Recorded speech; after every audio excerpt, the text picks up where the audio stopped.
I've often wondered if games that come to Xbox One's Game Pass service get slept on unfairly.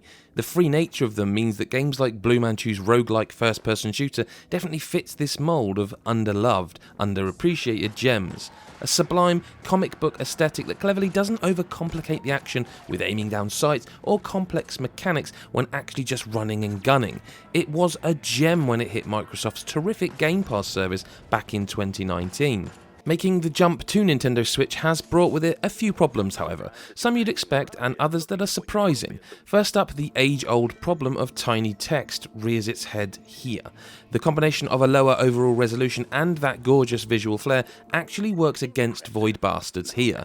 Put simply, the whites that surround the comic book that is the game draw the eye away from the already small text. You can thankfully adjust the borders to suit your needs a little bit, but regardless of this, blown up on a TV screen the text is tiny, and even people in my household with 20/20 vision struggle to read the font chosen for Void Bastard's text.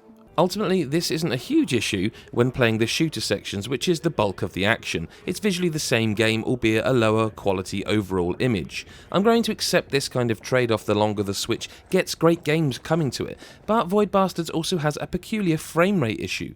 Most of the time it's fine, although it's not a smooth 60 frames, but it's acceptable. There is a seemingly random frame skip issue though that will almost push you along suddenly. It's like the game is catching up, though it never got behind in the first place. I'd say it happens at least twice per mission, maybe more the longer you are looting a ship of its sandwiches, parts and fuel.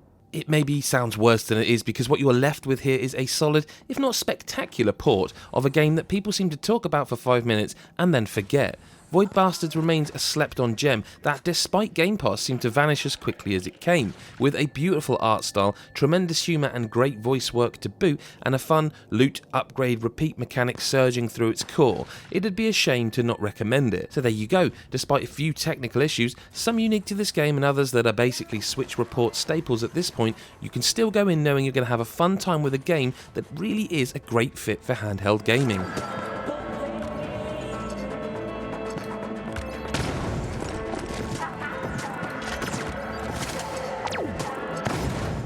Thanks for watching our Switch Report of this game. Switch Report is a sort of smaller bite-sized review rather than the longer ones that go into more detail. This is more a case of, is there anything new on the Switch? How does it work on the Switch? Is it worth getting on the Switch a second time, or if you've never played it before? If you like that kind of thing, hit subscribe and the bell button to never miss another video like this. You can leave a comment and perhaps tell us if you're excited to play this for the first time, or you're going to go and buy it a second time because you got it for free via Game Pass. Who knows? Give us a thumbs up if you enjoyed it, and we'll see you in the next video. Bye for now.